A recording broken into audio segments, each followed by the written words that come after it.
I be moving. Whipping the foreign, I'm cruising. The money I'm speaking is fluent. All of my business booming. Stacking my cash in abundance. All of my family funded.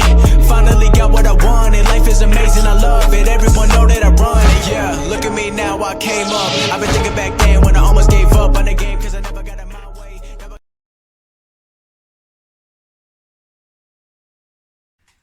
Yo les postos, c'est Sacha, bienvenue dans cette nouvelle vidéo Mercato et Actu Foot. On va analyser toutes les infos Mercato à l'étranger du côté du Paris Saint-Germain. Le dossier Messi se poursuit, la crise au Barça se poursuit.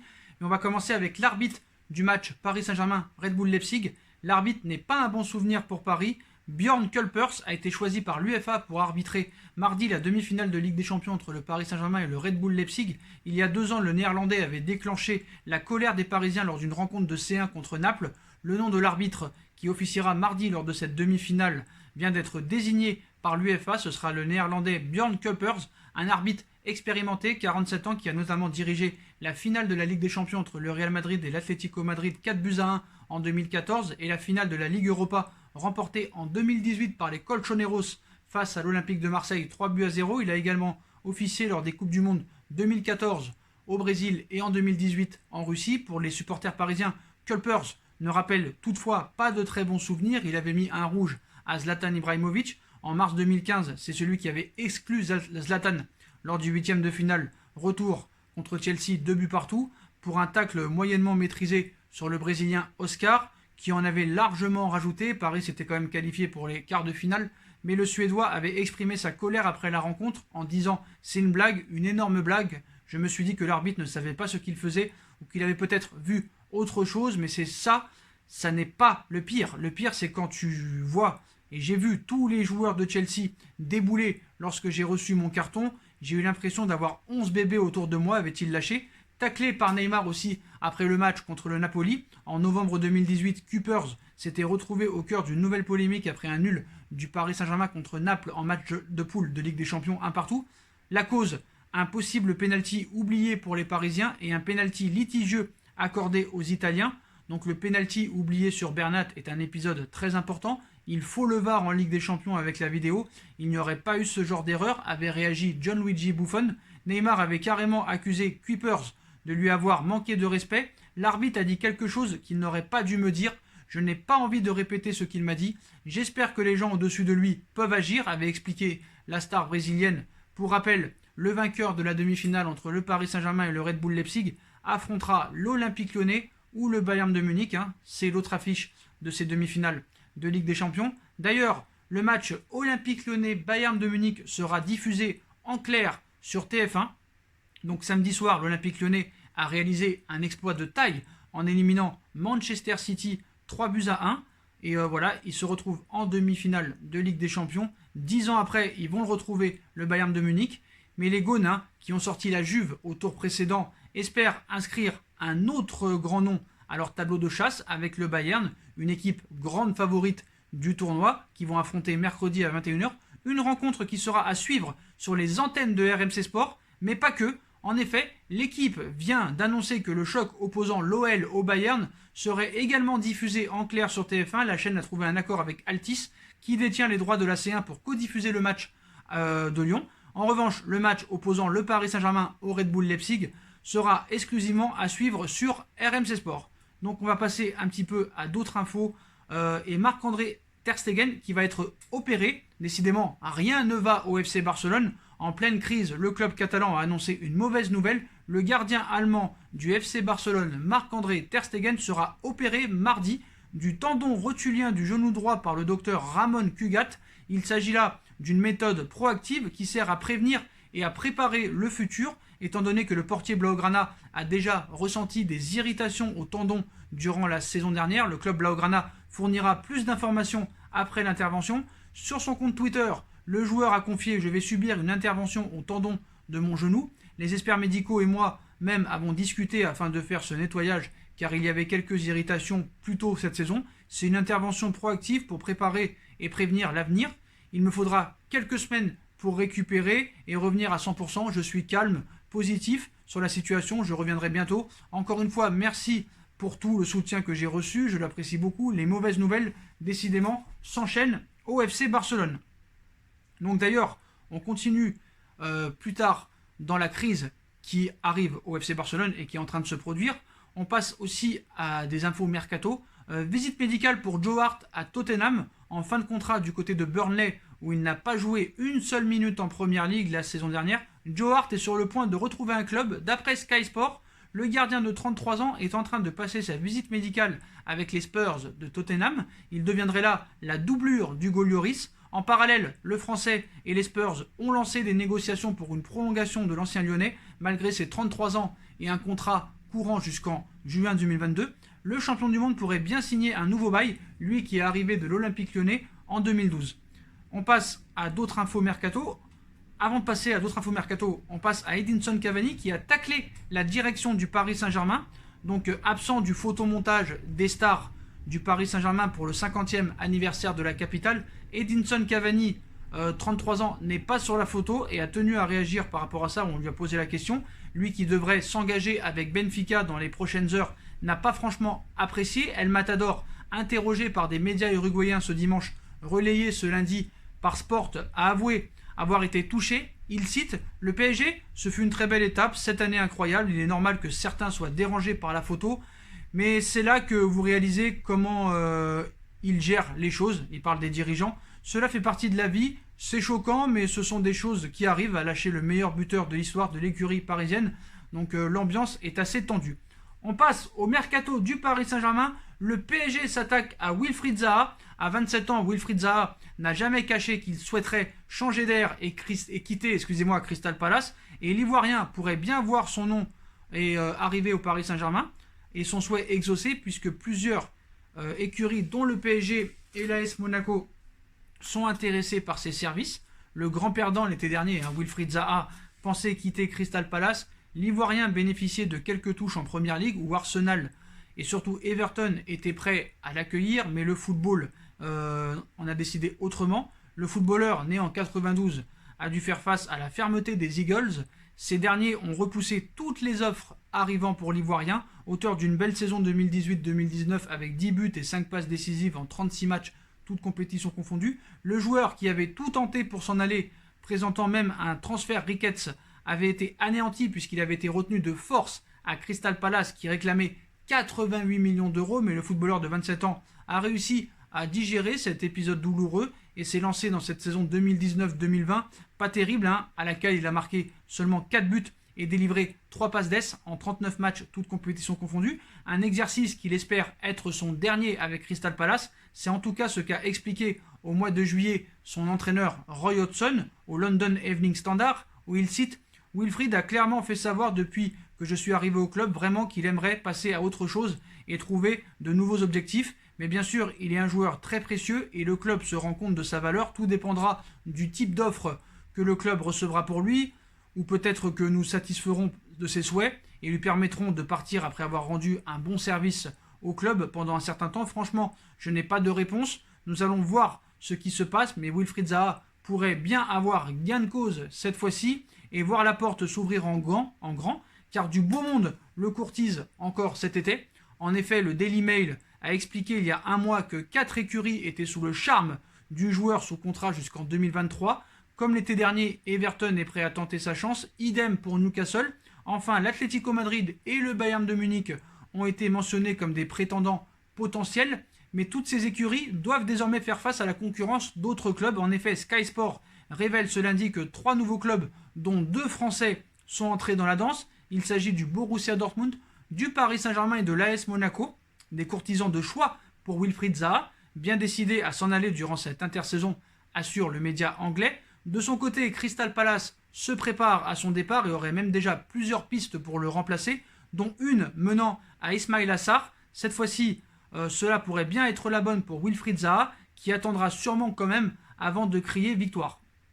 Donc voilà, on va passer un petit peu à la crise du côté du FC Barcelone. Comme vous le savez, c'est désormais officiel, Quique Setién a été démis de ses fonctions. Voilà, d'ailleurs on le savait depuis hier soir, d'ailleurs on le savait depuis cette défaite contre le Bayern de Munich. Donc voilà, Quique Setién vient d'être licencié par le FC Barcelone.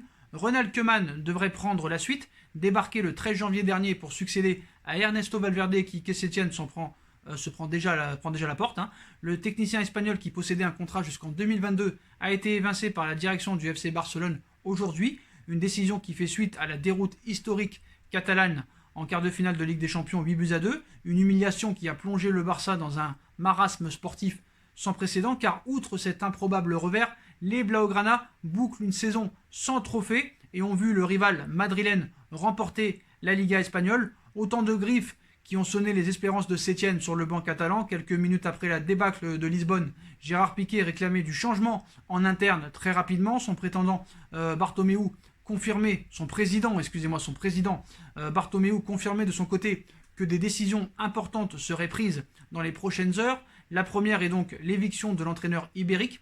Tout sauf une surprise, hein, tant celle-ci était devenue inéluctable après la gifle reçue face aux champions d'Allemagne. Koeman est le grand favori. Donc réuni ce lundi, hein, le comité de direction du FC Barcelone a annoncé que Quique Sétienne n'était plus l'entraîneur de son équipe première de football. Il s'agit de la première décision prise concernant la large restructuration de l'équipe première du Barça, qui se fera en accord avec l'actuelle direction technique et le nouvel entraîneur qui sera dévoilé dans les prochains jours, a annoncé le club dans un communiqué officiel. Donc désormais, les hautes sphères barcelonaises vont se focaliser et vont focaliser tous leurs efforts pour dénicher la perle rare au poste de technicien, un profil capable de redorer le blason du FC Barcelone après une saison catastrophique sur tous les plans, un coach qui saura fédérer tant en interne qu'au niveau de l'opinion publique. Ces derniers jours, les médias espagnols évoquent avec insistance la piste Ronald Koeman. Après avoir géré le cas Sétienne, la direction du Barça devrait effectuer d'autres annonces importantes dans les prochains jours. Plus que jamais, la Catalogne est en ébullition. Donc, est-ce que Ronald Koeman sera l'heureux élu? Apparemment, oui. Hein. Il est attendu ce mardi pour signer son contrat. Donc, un dossier mené au pas de course depuis le remplacement de Quique Sétienne et son éviction. Donc, quelques pistes ont été évoquées, mais ce serait celle menant à Ronald Koeman qui serait privilégié en interne. Approché par Bartomeu, le sélectionneur des Pays-Bas serait le choix numéro 1 pour remplacer l'ancien du Betis Séville. Ce serait même sur le point de se faire et d'être officialisé. Dans un live sur la situation du Barça animé par Mundo Deportivo, on peut lire que l'annonce officielle de Ronald Koeman en tant que nouvel entraîneur est attendue dès ce mardi, les négociations avec lui étant toujours en cours. Conclusion déjà imminente donc pour rapatrier l'ancien milieu de terrain des Blaugrana. Et d'après Di Marzio, c'est déjà fait. Il aurait déjà signé son contrat et demain devrait être officialisé. Donc Ronald Koeman devrait être normalement le prochain entraîneur du FC Barcelone. Donc, quelle autre décision a été prise du côté du FC Barcelone? Il y a beaucoup de choses qui ont été prises. D'habitude, on pensait que vraiment ça allait un petit peu tourner en bourrique, mais voilà, les décisions commencent vraiment à se prendre. D'ailleurs aussi, la date des élections présidentielles ont été dévoilées. Donc voilà, le Barça, on le sait, est en pleine crise sportive, économique, institutionnelle. Les supporters réclament la tête de Bartomeu. Ce dernier n'a cependant pas l'intention de démissionner de son poste de président. En revanche, le club vient d'annoncer que les prochaines élections présidentielles se tiendront le 15 mars prochain, quelques mois avant la date initialement prévue. On rappelle que Bartomeu ne pourra pas se représenter, alors que Victor Font et Joan Laporta sont de sérieux candidats. Donc voilà, quoi qu'il arrive, ce sera la dernière année de Bartomeu.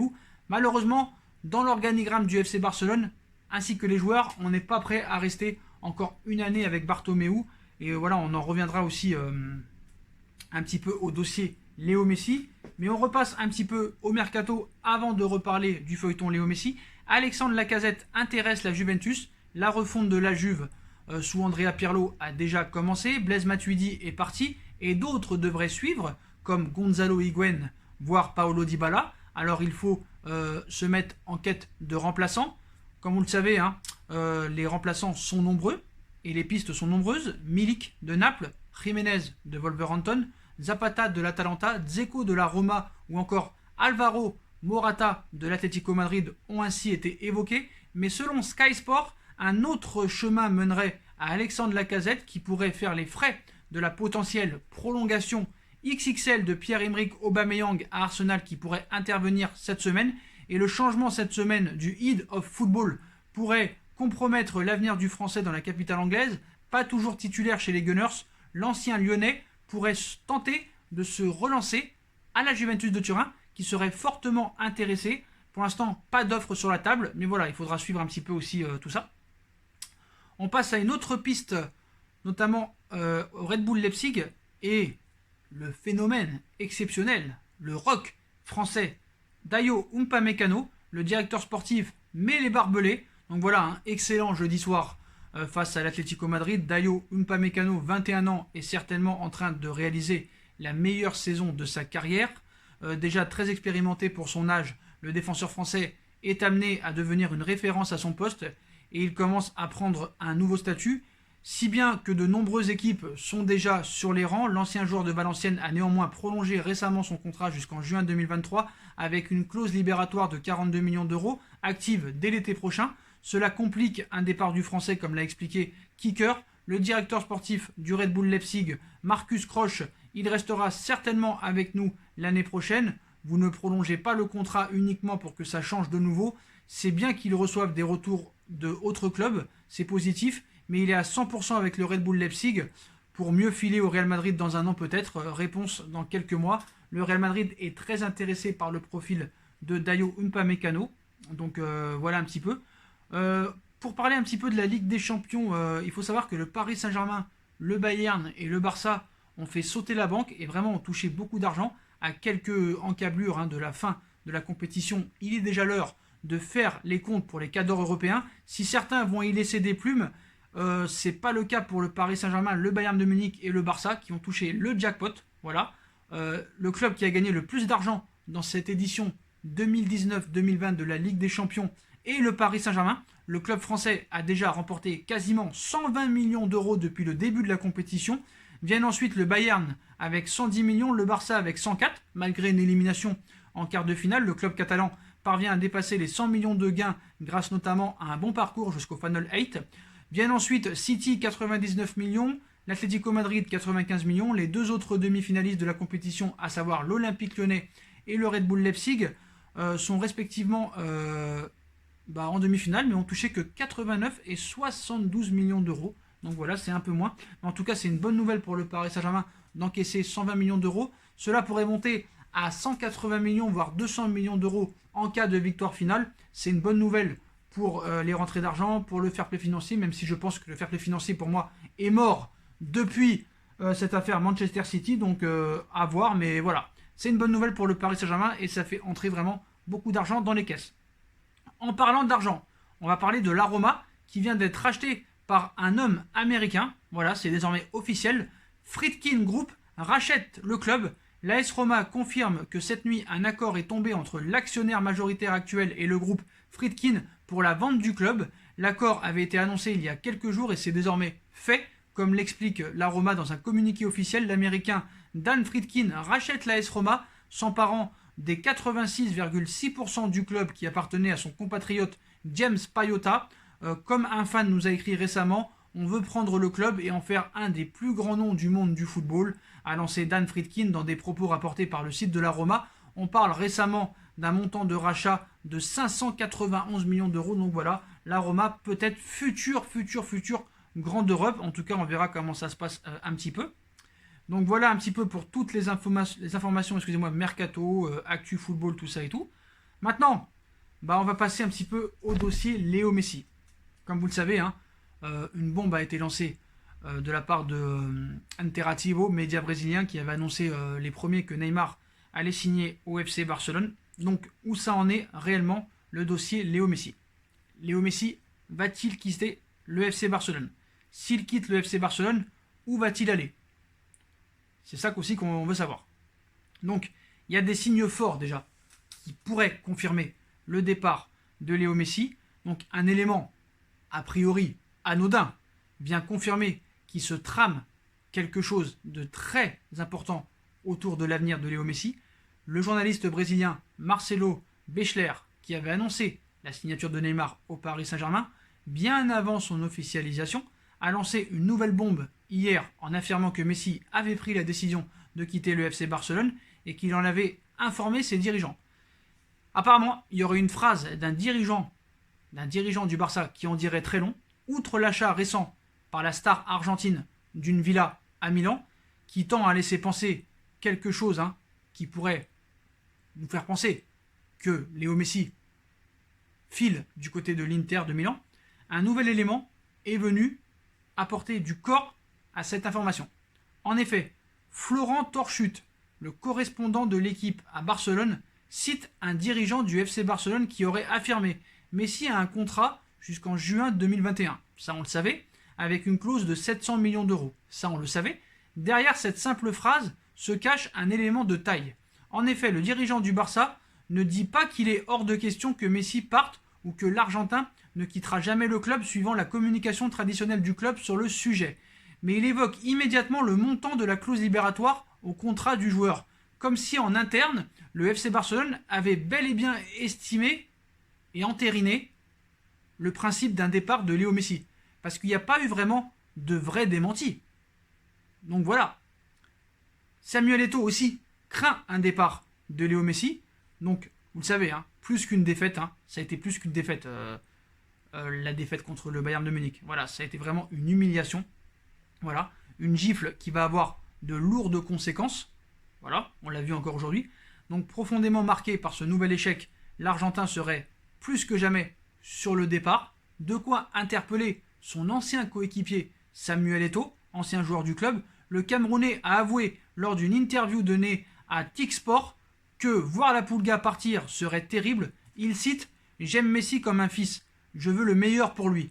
Barcelone et Messi. Et je crois que si Messi décide de partir, nous devons trouver un autre nom au club. La chance que nous avons à Barcelone, c'est que nous avons le meilleur joueur du monde et le meilleur joueur de tous les temps. Nous devons tout faire pour qu'il termine sa carrière à Barcelone. » Puis il a évoqué l'humiliation face aux Bavarois, où il cite « J'ai beaucoup souffert de la défaite, pas seulement pour Léo, mais pour tous les garçons. Celui qui n'a pas joué ne peut pas comprendre. Cela existe dans le football. Le football, c'est comme la vie, on peut tomber, mais le plus difficile est de se relever. Les joueurs, la direction, les fans, j'espère qu'on se relèvera et qu'on recommencera à rêver la saison prochaine. » Le Barça, tu me diras, hein, n'attend que ça. Donc, on part plus vers un départ qu'une prolongation de contrat. Alors s'il part, c'est pour aller où réellement? Où? Manchester City? L'Inter Milan? L'Inter Miami? Le Paris Saint-Germain? Les Newell's Old Boys? Ou est-ce encore une stratégie pour pouvoir prolonger? C'est souvent ce qui a été fait de la part de Léo Messi, mais là on peut peut-être avoir des doutes. Donc voilà. Donc, alors que le FC Barcelone est en pleine crise après son lourd revers face au Bayern de Munich, Lionel Messi songerait à quitter le club. Et il se pourrait que le Paris Saint-Germain et Manchester City soient prêts à s'engouffrer dans la brèche afin d'arracher l'Argentin au FC Barcelone. Donc, Lionel Messi, apparemment, en ce moment, la vraie vérité, il serait en plein doute. Il serait en plein doute. Voilà. Cependant, pour l'heure, Léo Messi n'aurait encore rien décidé de manière définitive. C'est du moins ce qu'affirme Calcio Mercato. Ce lundi, qui confirme néanmoins que la Pulga a réellement des doutes quant à sa continuité au FC Barcelone, très touché par cette élimination face au Bayern et mécontent de la direction prise par son club formateur, l'international argentin aurait pris la décision de s'accorder quelques jours de repos afin de se ressourcer mentalement. Ensuite, Léo Messi devrait revenir sur le devant de la scène et intervenir publiquement, à en croire le média italien.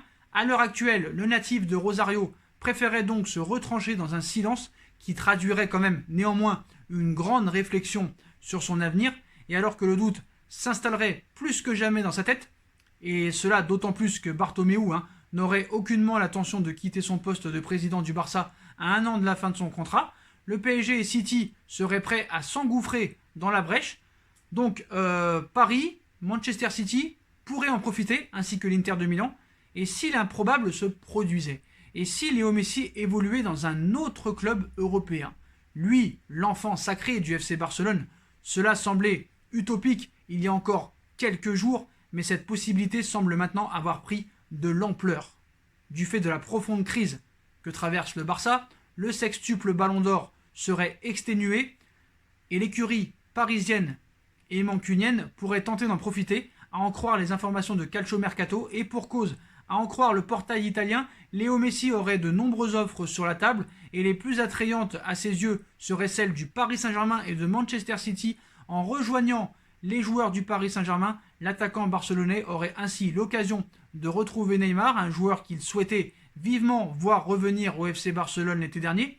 De l'autre côté, en ralliant le club britannique, Léo Messi pourrait ainsi se réunir avec Pep Guardiola, l'entraîneur avec lequel il a tout gagné du temps du Grand Barça. Selon le média italien, les deux clubs auraient les fonds pour conclure cette opération. Du reste, l'Inter, également annoncé comme l'un des prétendants, serait bien plus en difficulté du fait de son projet à long terme, alors que Léo Messi souhaite gagner dès maintenant en raison de son âge qui avance. En outre, cette tendance est en partie confirmée par Marcelo Bechler ce lundi soir, qui explique que Manchester City et le Paris Saint-Germain seraient bel et bien les deux destinations les plus chaudes pour accueillir l'Argentin en cas de départ du FC Barcelone, même si rien n'aurait vraiment été fait pour l'heure. En outre, les Nerazzurri n'auraient en réalité jamais parlé avec le finaliste de la Coupe du Monde 2014.